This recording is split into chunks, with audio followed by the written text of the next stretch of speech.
Good morning to Wednesday. Back in the day when there was the week and the weekend, I always referred to Wednesday as backbreaker day because it broke the back of the week. Well, coming up this path on the side of Salisbury Hill nearly broke my back today. I was talking yesterday about my sister having chronic obstructive pulmonary disease, not being able to wear a mask in a shop. And I'm grateful to Sharon for coming through and of course suggesting she could wear a face shield instead. So I've told my niece and she can investigate that on behalf of her mother. I gave up smoking 30 years ago, but like Anne, I suffered the effects all these years later. I worked in a newsroom where stress levels were so high you would light another cigarette not realizing there was one in the ashtray already. I don't like to think about it, but it's left me with damaged lungs. Not quite as bad as hers, but I still feel it when I climb a hill. But you've got to keep going. It's reassuring to read this morning that a record number of people have given up smoking since COVID-19 arrived, more than 1 million of them. Because of course if you smoke and catch COVID-19, your symptoms and your situation is far worse. So well done to them, and if you are still smoking, please take me as an example. Stop it. Develop better habits like getting up in the morning and coming out for a walk. Another thing I read this morning online, which is quite amazable, yes, amazable even, amazing.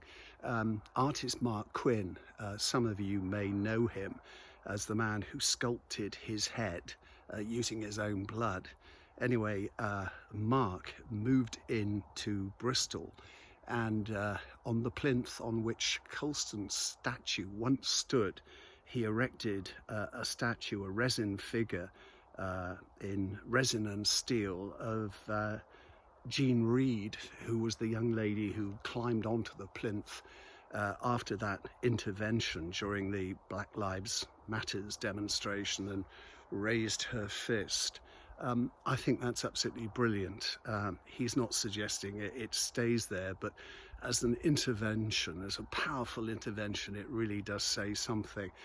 I sometimes wonder, I know we live in this wonderful heritage city, this world heritage city, but we have art students here, and wouldn't it be nice to give them a day or a weekend, thank you Pheasant, for making some sort of intervention, temporary intervention in the city. Let's liven Bath up. The other thing was Queen Square, Bristol, someone had drawn out hearts all over the grass, in which people could sit, and it sort of marked out social distancing, but it made such a statement. I'd love to see that sort of thing happening here.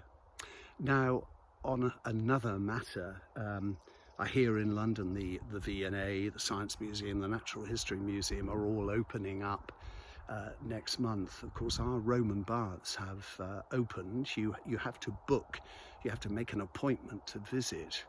And if you're a Discovery card holder, someone who lives in Baines, you can still visit for free, but again, you have to book. I was wondering just how many people are passing through the door, but I've been reliably informed since the bars reopened, £100,000 worth of ticket sales have been done, and there is an above average attendance of people with Discovery cards, so that's good to know. If you're wondering about the pump room, which remains closed, well, that's operated by a catering company called Circe, and again, I'm told they're gradually reopening their facilities around the country. The pump room is due to reopen in September, but of course that depends on the virus, I suppose. On the other side of Abbey Churchyard, the Roman Baths Kitchen restaurant remains closed. There were rumours circulating that the council was going to sell it. That's not the case, but apparently Baines is looking for an operator to run the Roman Bath Kitchen restaurant, so that will remain closed as well. I think that's just about it, everything I wanted to mention to you this morning. But as Catherine Davis said, the Chief Executive Officer of Visit Bath, when I interviewed her a couple of days ago, it really is up to us to get out there and support not only our local heritage, but of course our shops and restaurants. We've got to keep this city going and maybe look at ways we can make it a lot more vibrant and vital and part of today as well as part of the past when this is all over. Anyway, I'm thumping drums, but I haven't got a drum around me to thump. So having rested at the top of this hill, I'm now going to walk down towards the road and home. Whatever you're doing this Wednesday, have a good one.